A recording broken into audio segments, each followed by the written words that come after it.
The American Experiment. Our story begins not in a palace but in the rugged, sprawling colonies of British North America. By the mid-1700s, 13 distinct colonies had developed along the Atlantic coast. They were British subjects, governed by British law, yet a vast ocean separated them from their rulers in London. This distance fostered a spirit of independence and self-reliance. For generations, Britain had practiced a policy of salutary neglect, allowing the colonies to largely govern their own local affairs. This freedom, however, was not destined to last. The turning point was the 7 Years' War, known in America as the French and Indian War. It was a global conflict, and Britain emerged victorious, but at a staggering cost. The national debt had doubled. Looking at their vast American territories, King George III and his parliament saw a solution. The war had been fought, in part, to protect the colonists. It seemed only fair in their eyes that the colonists should help pay for it. This decision marked the end of salutary neglect and the beginning of a new era of direct control and taxation. In 1765, Parliament passed the Stamp Act, a tax on all printed paper, from legal documents to playing cards. It was the first direct tax ever imposed by Britain on the colonists. The reaction was immediate and furious. It was not just about the money. It was about the principle. The colonists had no representatives in the British Parliament. To them, this was a violation of their fundamental rights as Englishmen. A powerful and unifying slogan emerged: no taxation without representation. The protests were so fierce that the Stamp Act was repealed, but the British government did not back down.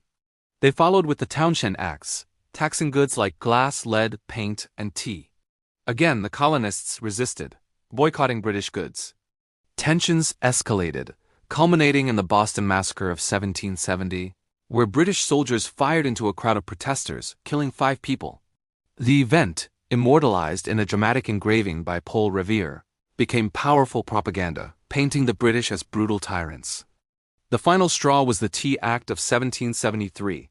To save the struggling British East India Company, Parliament gave it a monopoly on tea sales in the colonies. Even though the tea was cheaper, the colonists saw it as another trick to force them to accept Parliament's right to tax them. In December of that year, a group of patriots known as the Sons of Liberty, disguised as Native Americans, boarded 3 ships in Boston Harbor and dumped 342 chests of tea into the sea. This act of defiance, the Boston Tea Party, was a direct challenge to British authority.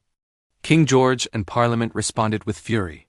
It passed a series of punitive laws known as the Coercive Acts, or, as the colonists called them, the Intolerable Acts.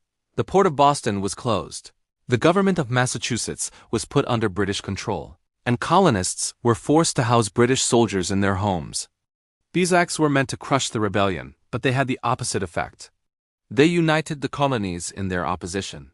In 1774, representatives from 12 of the 13 colonies gathered in Philadelphia for the First Continental Congress, a clear sign that they were beginning to see themselves not as Virginians or New Yorkers, but as Americans. The spark finally met the powder keg on a cool spring morning.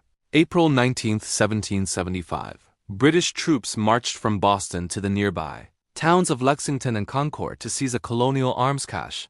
They were met on Lexington Green by a small group of local militia, the Minutemen. A shot rang out, the shot heard round the world. The American War for Independence had begun.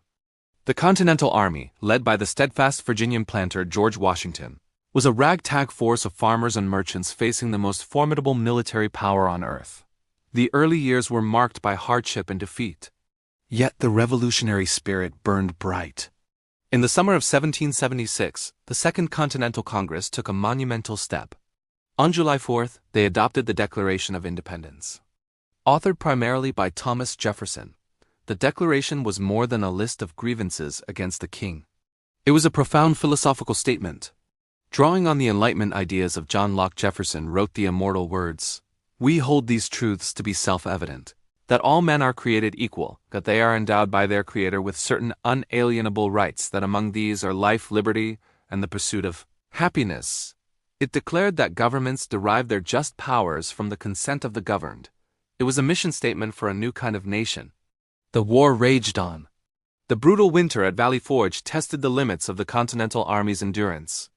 But a stunning American victory at the Battle of Saratoga in 1777 proved to be the decisive turning point. It convinced the old enemy of Britain, the Kingdom of France, that the American cause was worth supporting. King Louis XVI of France, an absolute monarch, saw an opportunity to weaken his rival. He officially recognized the United States and signed a treaty of alliance. French money, weapons, soldiers, and crucially, the French Navy began to flow across the Atlantic. This support was instrumental.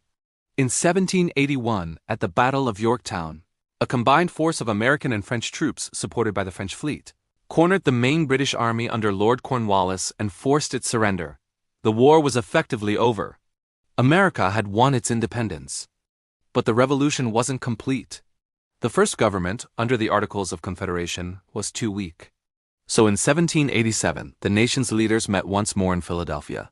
They drafted the United States Constitution, a brilliant document that created a durable republic with a system of checks and balances between three branches of government.